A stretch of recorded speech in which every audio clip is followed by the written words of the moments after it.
presenting out of my own business, Farm Forward Technologies. I have this product I've developed which is called This Little Piggy. It's a automatic piglet nurture for some reason sow orphans or piglets and can't raise them on her own, or bigger production companies can use it to move through production faster so they can get the sows back to being bred sooner. So this is basically, it's designed to be economically efficient for the farmer, as far as they're not having to spend so much time working on nursing these piglets and having to keep track of each piglet that they've nursed, and then gives them more time to do other things, and it's hands-free, leaves them, sorry, lost my train of thought. Again, saves some time, which allows them to make money on other portions of their farm.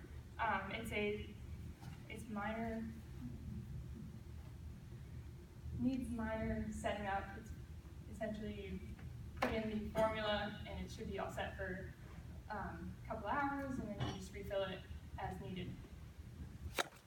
Right now, there's only a sort of similar product based out of China, which is only available 19 to 39 days after you order it, which at that point your piglets would probably be weaned off already, and the product is thus useless until the next time you run into that problem.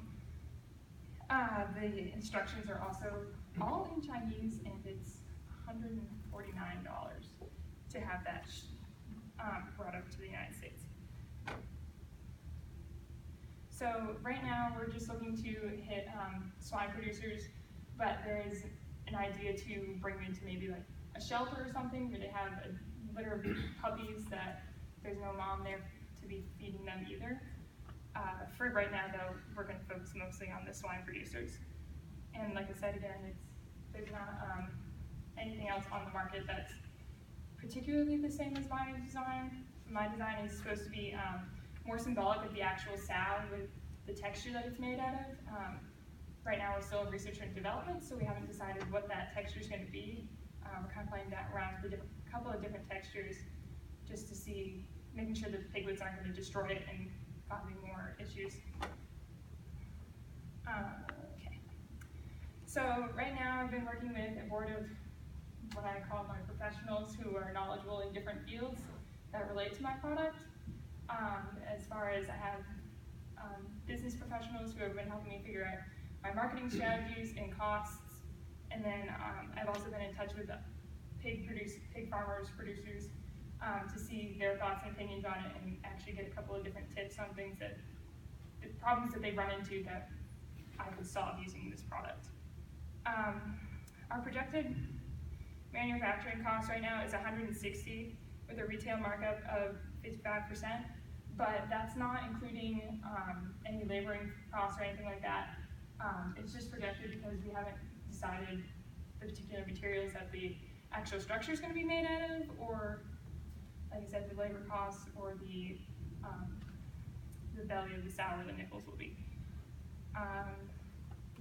And then right now I'm really just looking for, as far as my business goals, to receive investments so I can further my prototypes, start working with that, and then eventually look at getting a patent on this product. So this is the design that I was talking about, based out of China, where it's all metal, so there's no symbolicness of the sow, which is where my product's a little different, because this is all going to be soft and it'll actually produce some sort of heat, so the piglets are still getting that behavioral development, where they're getting that almost their sow relationship, as far as instead of having to be handled every day by a farmer. And then for right now, the idea is to have 2 formula containers inside, and on each side there will be 5 nipples, spaced out as so that way there's room for piglets to get in there. And then you can also have the option to, if you had like 3 piglets that needed to be nursed, you could use just one side instead of having to fill both sides of the container. And then over here is the plan to have a water heater, and maybe eventually, instead of having to pour the formula in all the time, have a churning system in there where you just stuff in a little bit of powder and hook up a hose, so that way it doesn't have to be monitored every day. And then this is just a little bit of another background on it, reviewing kind of some of the stuff I've talked about as far as trying to come up with a less time-consuming way for farmers to deal with this kind of sort of problem. And then just some of the perks of how it's hands-free, gravity-fed, and will produce the behavioral needs that these piglets are for them to have a beneficial life. And again, it's designed for swine producers, but can also be adapted eventually to be used for a shelter or whatever someone may need to use it for. And I meet with the board, like I said before, board of advisors to help me kind of work out all my kinks and fill in the gaps that I don't necessarily know all about. And just looking for an investment to keep working on my prototypes and get a final design out so I can work on a patent. And as far as that goes, this is this little piggy product.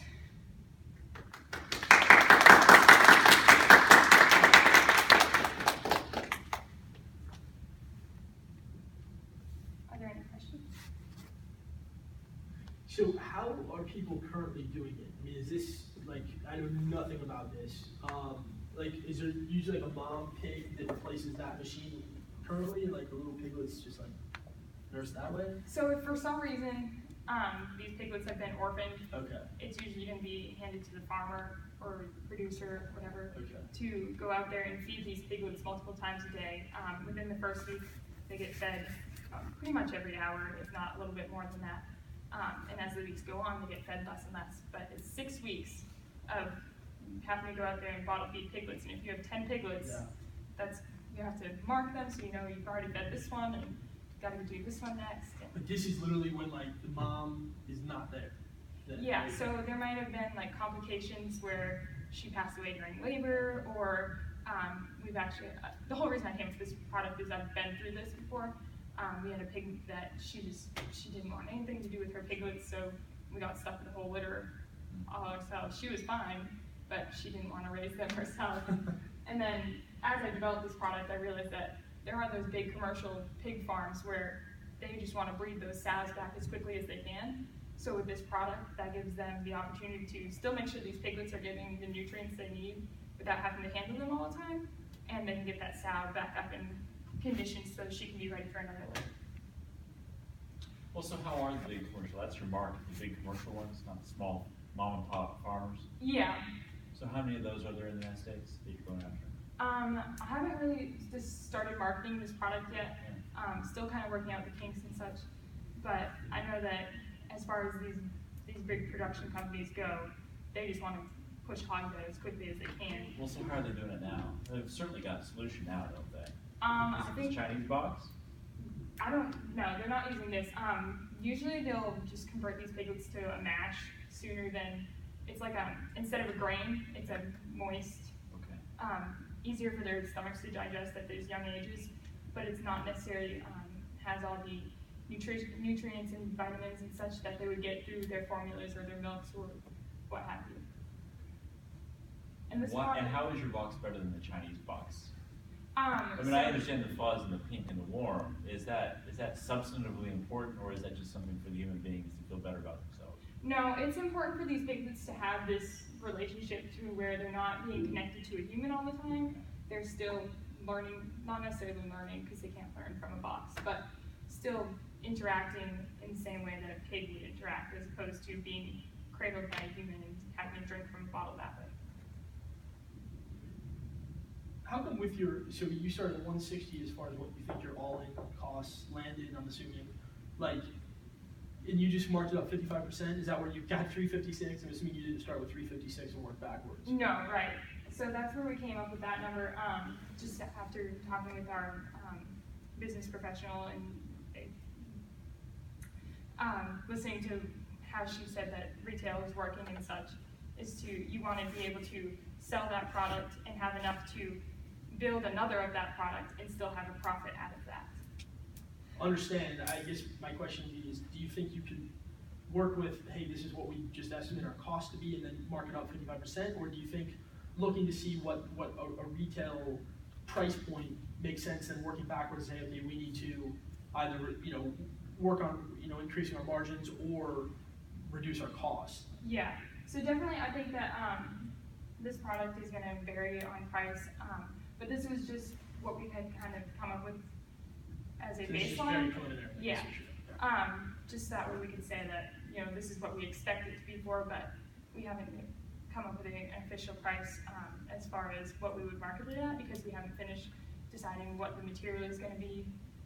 So depending on what it's made out of, we'll change our price accordingly. Have you started looking at any types of like actual drawings as far as patents and things along those lines, or is it you're just trying to get a feel for exactly what phase this is in? Have you like actually considered? Where are you planning on manufacturing it?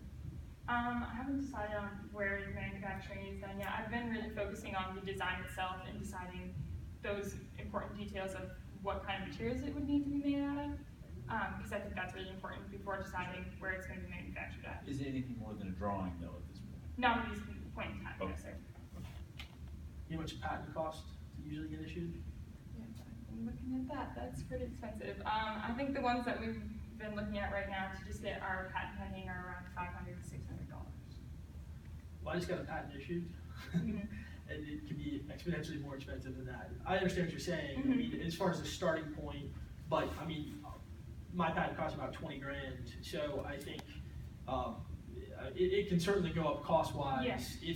Now, it depends on if you want to start with that, but if you really are trying to be kind of, proactive on the front end, patent might be the first step. So Yeah. those can get rather expensive. As far as funding, what are your thoughts there? Right now, I was looking for, obviously through this project, the investment that comes through that and putting that towards finishing out any of my final details before I go through and, put up a patent for something and have it not be the right material and then have to go through that process again because it wasn't right.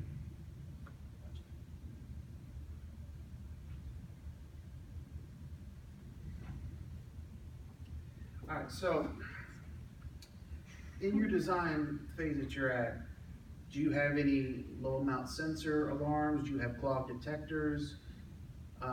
What kind of stuff are you building in outside of, you're replicating an udder, obviously, and to make that bond with simulated heat, and that's cool stuff, I like that. But from a functional producer thing, they need to know what happens if a teat's clogged. What if he, those great little, especially when they flip the eye teeth out, they chew through whatever material your teeth is, and now your former container is empty, Mm-hmm. An hour after filling it. Where are you on those type of functionality sensors, more than just 2 chambers and a water heater? I'm going to go back a slide so I can show you better. So the idea is to have like a valve here, so I can shut this teat off if it's not being used or if it's busted. And then these teeth can actually be screwed off, so you can replace them. You can buy the replacement pieces to just put on new teeth, because these little pigments have needle teeth, so they're going to puncture holes in them anyways. So to be able to twist them off and just replace a new teeth instead of having to do a whole new product. Okay. But currently that is a manual solution to the problem. Are you looking to develop it where, Farmer Drew here, that is now somewhere else on the property, gets some kind of sensor alert that he's now losing formula at a rapid pace? I hadn't considered that yet, but we have been looking at different technological advances that we can put in here to make it even more efficient for the farmer to not have to be there monitoring it all the time. And so in your initial thoughts, what do you believe is, when you finally select your materials and your plan, what is your targeted life cycle per unit? Depending on, like you said, what material it's made out of, hoping to go for more of like a metal of some sort, so that way it's not being busted up by the pigwoods. So hoping 10, 12 years at least anyways. Okay.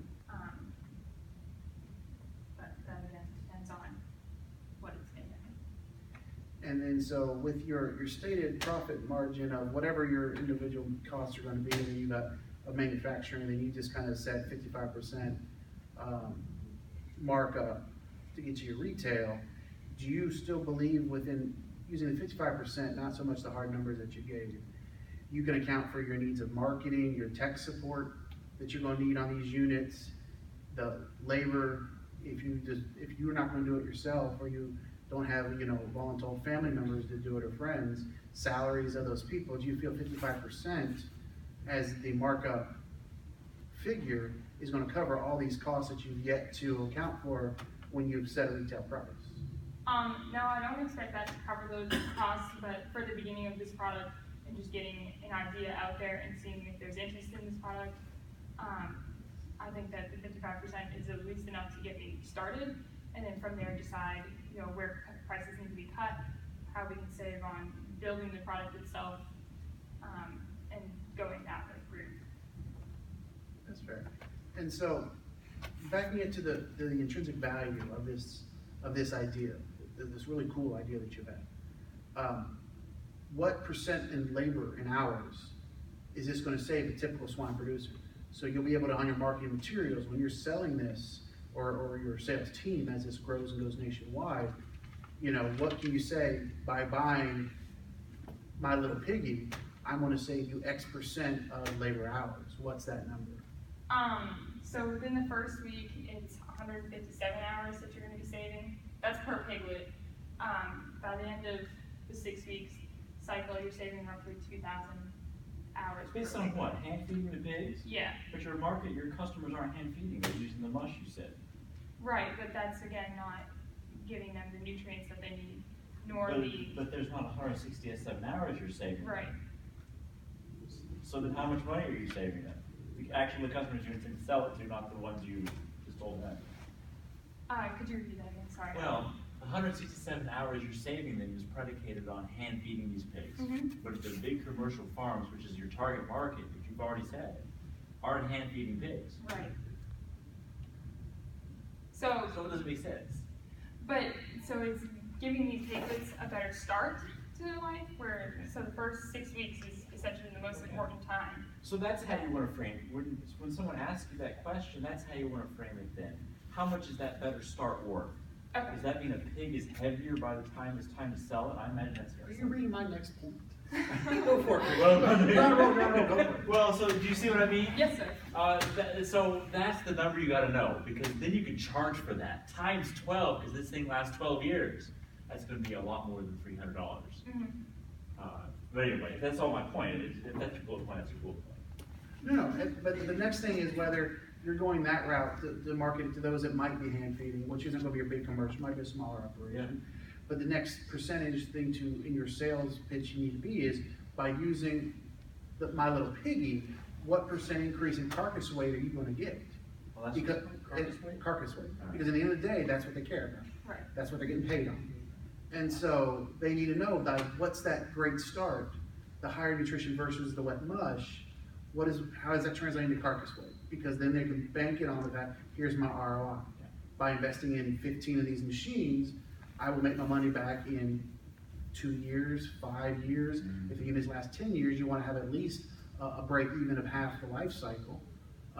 If earlier if possible, but those are the type of numbers that, start thinking about calculating, what is this gonna provide as net income over what they're doing now? And I would break it out in both, a smaller operation that might be doing the hand feeding, so you have the labor costs that they would be saving.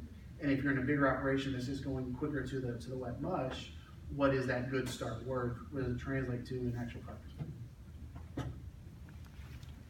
few of those follow-ups on this one. So, I'm assuming this photo right here is not to scale, correct? Right.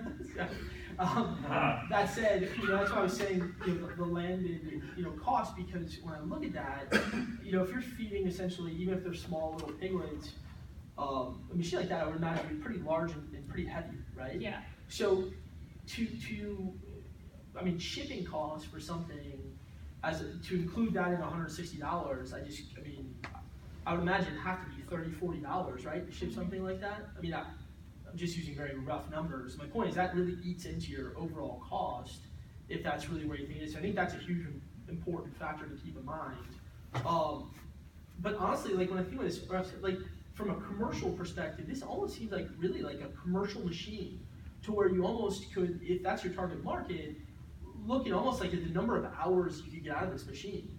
All that to say, if you're going to be feeding 5 or 10 piglets all day, every day, and how many years do you expect a machine to last? 10 to 12.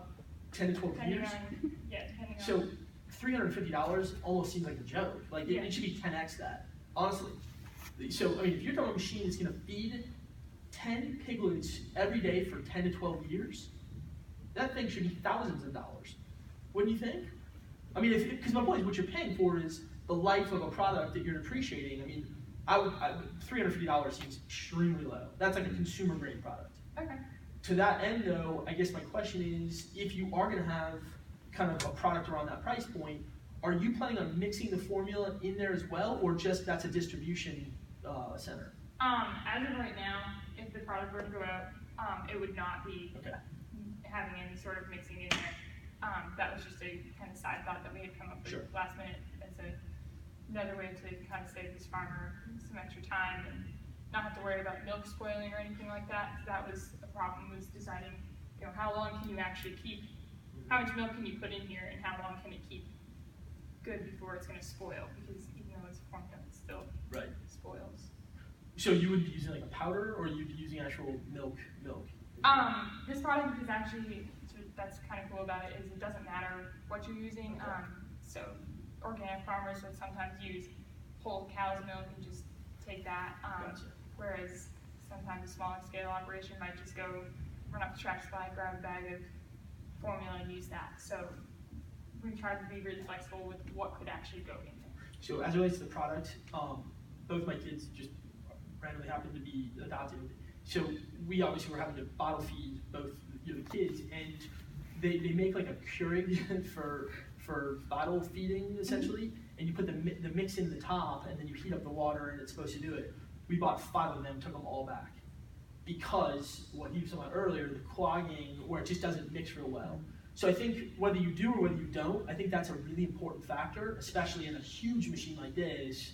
To his point about sensors and clogging and stuff like that, if you end up going with formula, that could probably be a much different product, than one that's just a distribution center for regular milk, clogging, and then also if you're mixing it in the machine. So just points I think that come into play in terms of cost and in terms of, kind of the overall product you're kind of creating the patent for. But really cool idea. I think it's, are you planning on genuinely patenting and trying to build this product, or is this more conceptual? I'm considering it. Prior to walking in here, what were you gonna do? No, just kidding. Yeah, the idea, I did take the time to look at different patent options, but going into my first semester of college, that's a little different story, so Yeah. I'm still trying to decide where I want to go with it at this time. Do you see, once you get your base and you're starting with swine, but you see the ability to modify this for other species?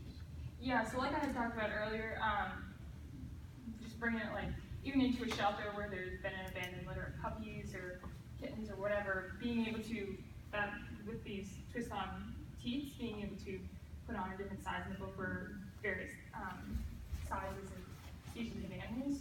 I think that would be a really cool way for me to, branch out outside of the farm parameter and kind of bring my product to other places and use it there. Very cool. Do you have any questions for us?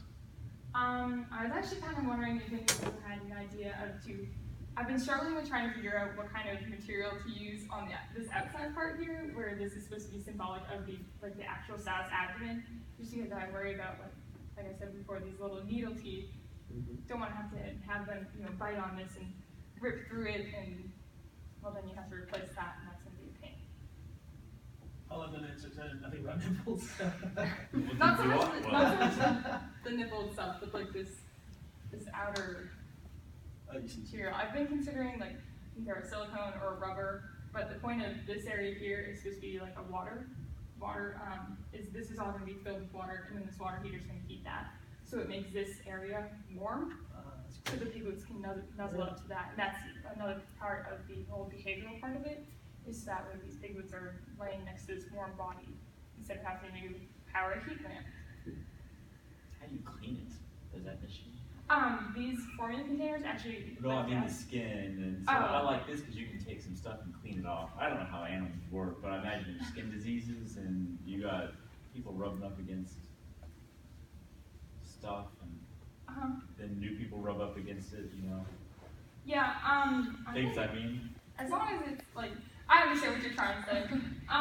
But just being able to like, you can just take a Clorox wipe and just being able to wipe it down, that's fine. But as far as these formula containers, they're removable, so they can, after each litter, they can be rinsed out and you can flush out the nipples and such. So would that kind of push out up against the quote-unquote skin? Or would that be flush with the side where it's just literally right up against it? The formula containers? Yeah, so I was thinking like a pig, like might be like laying down where like the skin would be like that. Yeah. But if that's gonna be flush to the side, would that be up against it or just be more like, you see what I'm saying? I think so. Let me, Would those be touching, I guess is ultimately what I'm saying. Yes. this, so there would be like a tube here leading from the formula container. Okay. Which is where that valve would be right here, so you could close it off. I would think for longevity, something along the lines of, I would use a silicone or I'll probably stick with silicone because there is some rigidity within it for the water part to generate, for the heat to go by the material to simulate the abdomen wall. I would put an outer covering similar to the backing of a Berber carpet or something like that, and then you can put simulated hair for the scratch factor if you're trying to simulate it. So when they start chewing, they're chewing essentially on the carpet backing type Berber, not puncturing the silicone on the backside. But it'll be enough heat transfer because the weave is big enough to allow the heat transfer. I think something along that line, maybe if it's reinforced, maybe you might have to reinforce it because of the feces and the wetware that's going to happen. You might need to maybe spray a strengthening fiber on it or something like that. But it allowed, I think it would hold up. That's helpful, because I was struggling with that whole concept. I've seen how vicious these little needle teeth can be, and didn't want to pay to put in the silicone or whatever and have them fight right through it. It's definitely nice to be able to make that part replaceable. Yeah. It's 12 years still seems like Yeah. a tremendous amount of time to have that thing last. Yeah, that was the intention, was for that to be replaceable, and then these nipples, because those nipples will last maybe one or two litters before they're been punctured. Yeah, because I mean, I think very something similar to the backing of this commercial type square tile carpet. These are designed that each square can be pulled and replaced as needed.